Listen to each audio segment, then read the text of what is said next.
Section 1. You will hear a man phoning a real estate agent in order to rent out rooms in his house. First, you have some time to look at questions 1 to 7.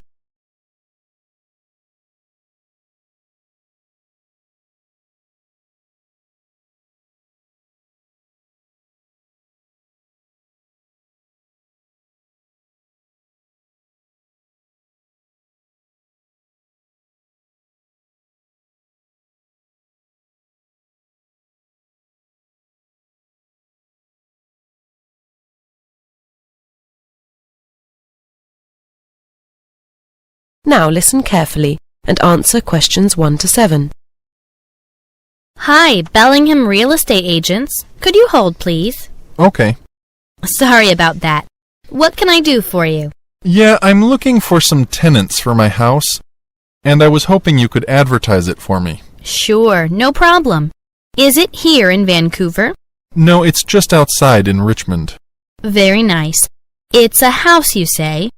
Yes, it's a family house. It's 2-story, quite modern. Right. And you're wanting to rent out the whole place, is that right? No, just 2 rooms are for rent. That's 2 bedrooms plus the use of the rest of the house. It would really suit a couple of students. Okay. Can you just tell me the address, please? Yeah, sure. It's 3281 Number 1 Road, Richmond. Okay. That's quite a way out. And how much were you thinking of for these rooms? I thought $700 per room would be a pretty fair price. Is that per month? Sure. Okay. You'd get at least 1,000 if you were in Vancouver. Yeah, I know. Any other costs? Just the cleaner who comes once a week. Cleaner, okay. And how much would your tenant have to pay her? Actually, it's a guy, and that would be another $30 a month for the cleaning. Okay. And is it nice? I mean, is it got a view and things? Sure. It looks out over the ocean. No garden, but there's lots to look at from the lounge. Okay, and your name is? Peter Trubois. Trubois. Is that B-O-Y-S? No, it's Truboise. Trubois. Nice name. And your address? It's the same one I just gave you. Fine, as above. Got a phone number you can give me? Sure, I'm calling you from it. It's 6047-4106. And a cell? Yes, that's 903-277-3987.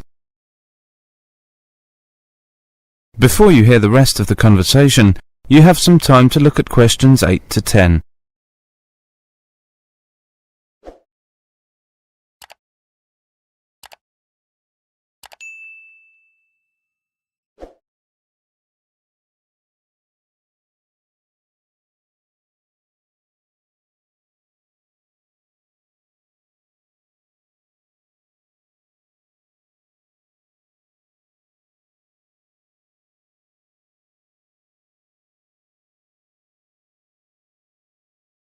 Now listen carefully and answer questions 8 to 10.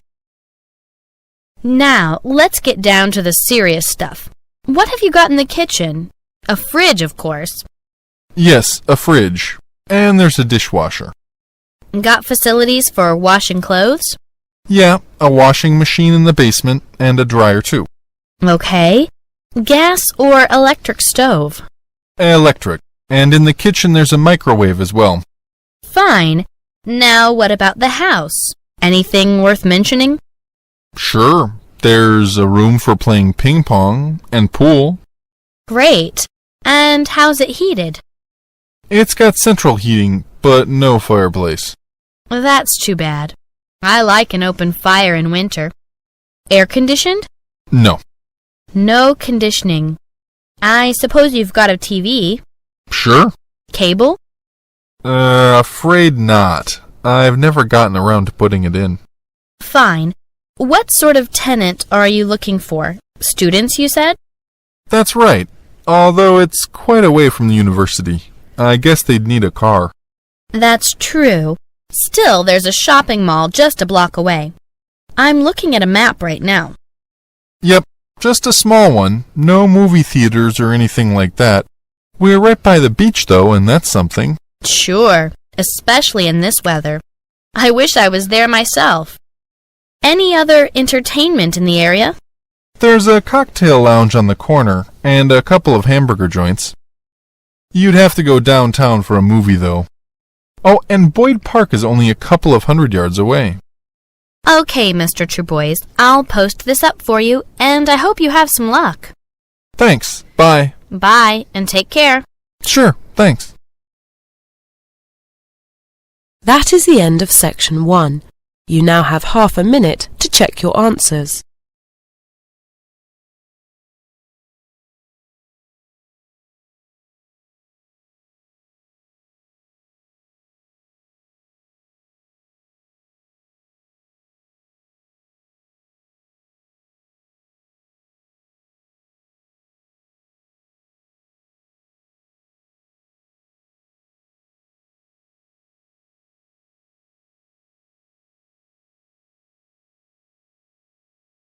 Now turn to section 2. Section 2. You will hear a talk on an organisation called Worldwide Student Project. First, you have some time to look at questions 11 to 17.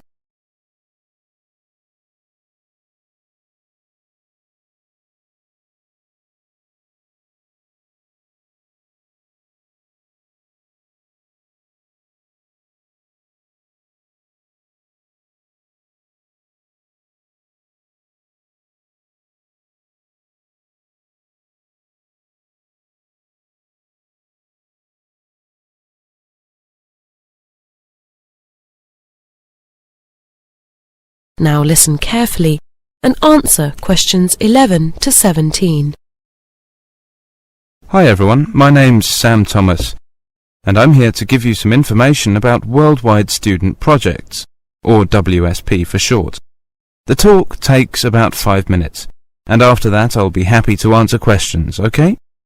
Right, well, WSP is a voluntary service organisation which was set up to promote international understanding. Right now we've got people from 30 different countries working in local communities around the world. So if you're interested in joining them, I'd like to tell you about some of the opportunities that are available. Now, depending on how long you want to be away, there are 3 sorts of projects to choose from. Short-term projects lasting 2 to 3 weeks, medium-term projects lasting between 1 and 6 months, and long-term projects which can be anything up to a year. One of the short-term ones we've got on offer at the moment is in Japan. It's a village improvement project, and the work involves clearing the river banks and planting flowers, things like that. You'd be working alongside local people, so you need a basic knowledge of Japanese for that. The next one to tell you about is a children's holiday centre in Poland.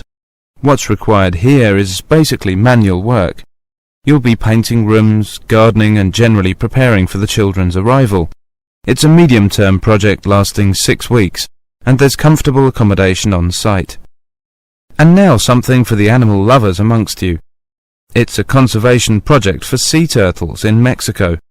Sea turtles are under threat from poachers in that part of the world, so your main job would be collecting and moving the eggs to a safe site. It's a short-term project, and you'd be staying in a local school, but be aware that it has very basic conditions. Don't expect any luxury of satellite TV. Now here's an exciting opportunity in China for any budding architects. This is a long-term project, and placements are for 9 months. You'd be working in an office in Shanghai, involved in planning and design, under supervision of a local architect. Oh, and I should mention that you have to pay an additional fee of $250 when you arrive. Finally, do we have any medical students here? Because there's a placement available in a centre for disabled children in India. You'd be providing general medical care and also assisting in the outpatients of department. It's for 6 months, so you can get plenty of experience and also do something worthwhile for disabled children. Before you hear the rest of the talk, you have some time to look at questions 18 to 20.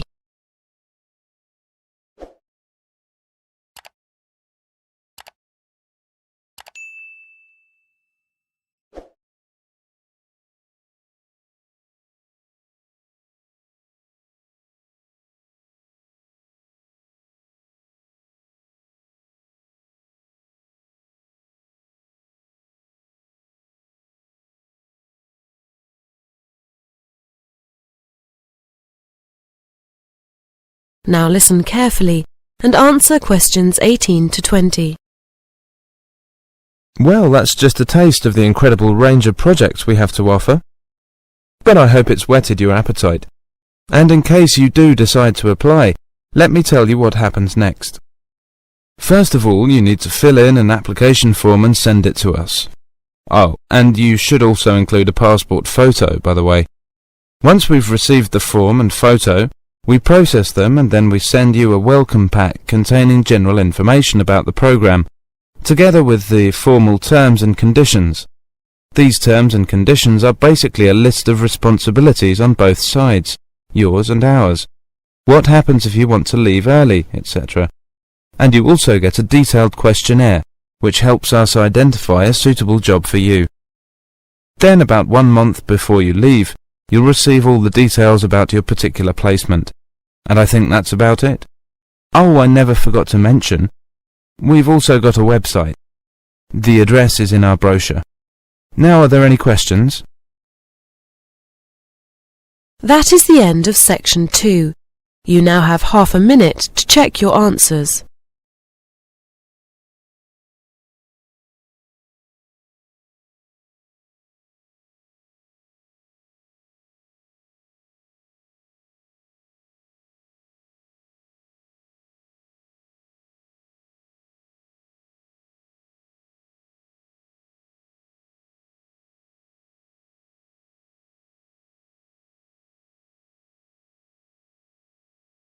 Now turn to section 3. Section 3. You will hear a conversation between two students who are discussing the various clubs and trying to choose one. First, you have some time to look at questions 21 to 30.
Now listen carefully and answer questions 21 to 30. Decided what you're going to join yet, Sarah? Well, I want to do something connected with media and journalism, but there's such a lot to choose from. Isn't there? Let's look at all the information we've got and we can decide what we want to do later. Right, let's see. There's something here called Grapevine. What is it? It's a student magazine. Apparently it won Magazine of the Year at The Guardian and NUS. I guess that's the National Union of Students Media Awards in 1995. That sounds good. Do they want people to work on it? Oh yes, they want lots of people. It says here they need people to write features, sell advertising, and to proofread articles. Oh, and to take photographs. That's a possibility. I like the idea of taking photographs. Do you? I think I'd like to write articles, but I'm not sure. What have you got there? Concrete. It's a newspaper. It sounds very professional. What makes you say that? Well, it's 48 pages long, for a start. That's bigger than some national newspapers. I suppose it is. What else does it say? Let's see. It did well at last year's Media Awards too, and it says it has lots of different sections as well as news, like features, sport and entertainment. That might be good experience. What do they need people for? They want people to edit and organise. I wonder what they mean by organise. Yes, it does sound a bit vague. Well, it's obviously well organised. It started in 1992 and it's still going strong. Sounds possible. Yeah, but let's go on, shall we? Here's something a bit different. Live Wire. It's a student radio station. Now that does sound interesting. What type of programmes do they produce? It just says good quality and entertaining programmes. What are they looking for? Again, there aren't a lot of details. It says they want people to work in all areas of radio broadcasting.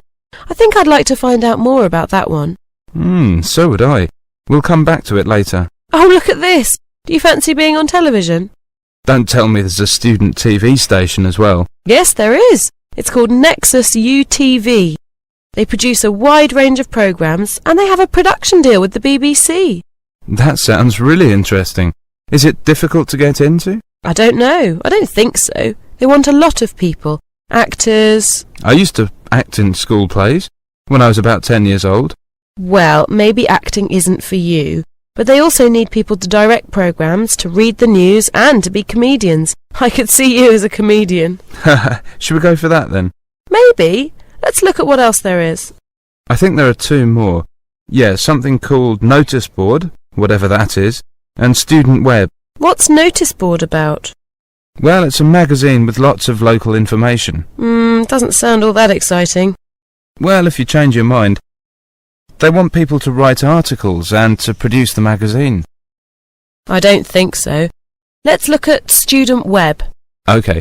Well, we've had the radio station and the television station, so I suppose we have to have the website. It's quite a big website. Look, there are 1,000 pages. What sort of things are on it? Well, there's information about shops and entertainment, but there are also features and a news service. They want people to write websites. Writing websites sound a bit too technical for me. But they also need people to do some graphics and to write articles. I still don't think that's for me. What about you? No, it doesn't really interest me either.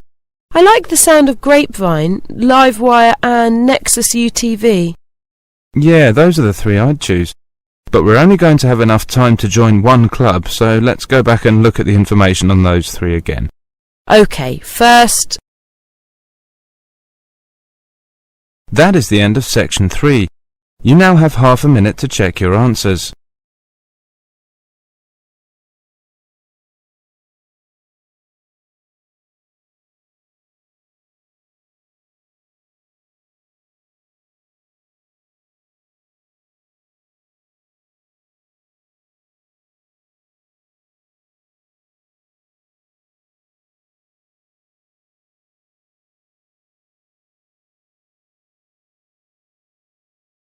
Now turn to section 4. Section 4. You will hear a lecture about tourism. First, you have some time to look at questions 31 to 35.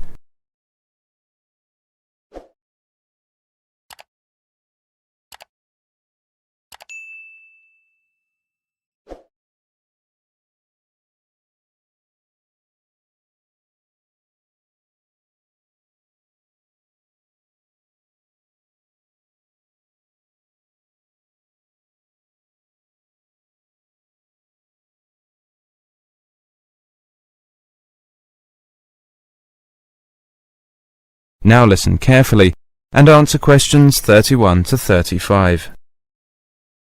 Travel and tourism is the largest industry in the world, but calculating its economic impact is quite difficult. The one thing everybody can agree on, though, is that it's huge. There are two things which have influenced the growth of tourism. There are firstly, social factors, and secondly, technology and the way it's developed. Let's consider the social factors first of all. Demand for tourism is determined mainly by the amount of wealth a country has, which is why countries such as Japan, Australia, the USA, and Western European countries have contributed most in terms of tourist numbers in the past. However, growing wealth in developing countries will mean that demand for holidays abroad will take off there in the near future, boosting tourism enormously. That said, the majority of tourists are still from what are called the developed nations. However, studies show that their number will not rise much further in the next few decades, because their populations are fairly stable. As a result, there'll be a growth in the number of retired people who will have more time on their hands. This will influence the kind of tourism wanted. Fewer skiing holidays will be required, but there'll be an increase in the number of people wanting to visit art galleries. Before you hear the rest of the lecture, you have some time to look at questions 36 to 40.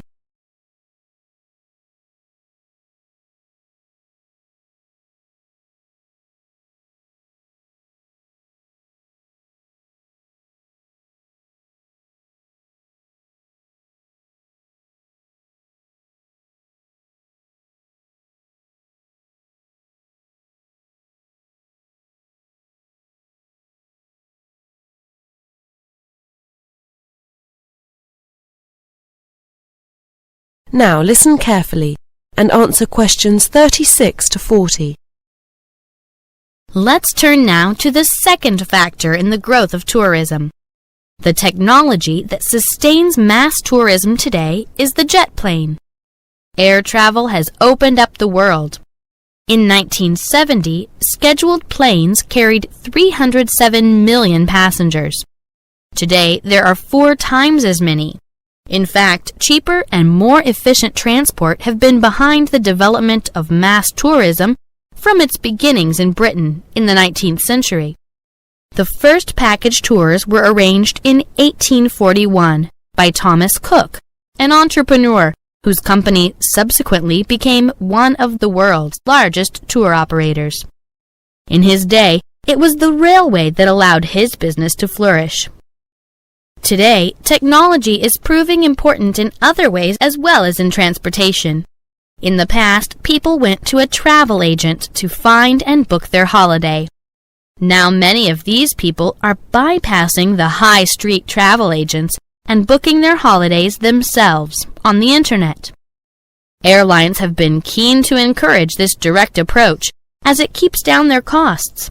And increasingly, high street travel agents are finding their business is disappearing. These days, there may be more tourists to go around, but there is also more competition among destinations, as cities, countries, and continents all compete for tourist revenue. But becoming a tourist destination is not quite as straightforward as it may seem. For example, Ireland used to sell itself as a place to enjoy the beautiful countryside.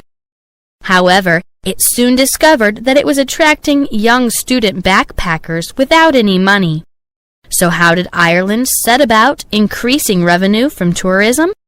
Well, the Irish Tourist Board came up with the idea of promoting the country's literature, using the names of writers such as Oscar Wilde and James Joyce to appeal to older, richer tourists who would spend their money in the hotels and restaurants of the country.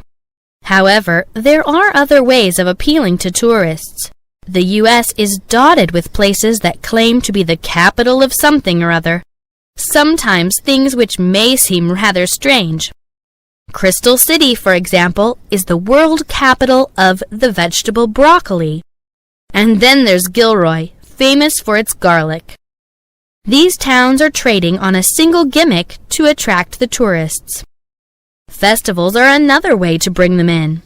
Literary, food, art. They're all staged for one reason only, to attract tourist revenue. Many a town has sought to copy the success of Stratford, Ontario, which was transformed from a small, run-down, blue-collar town to a bustling cultural center by the efforts of Tom Patterson, who managed to persuade a British director to stage their first drama festival in 1953. But then, boosting a city through tourism is nothing new. In 18th century England, bath spa became fashionable after the owners of the hot baths employed Beau Nash, the trendsetter of his day, to promote the city. I want to end the lecture there for today. Thank you. That is the end of section 4.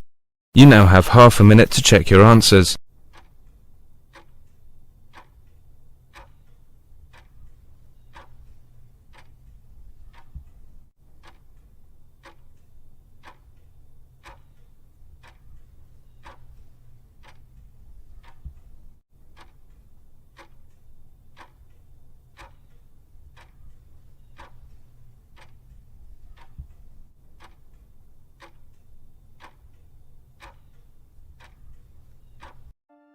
That is the end of listening test.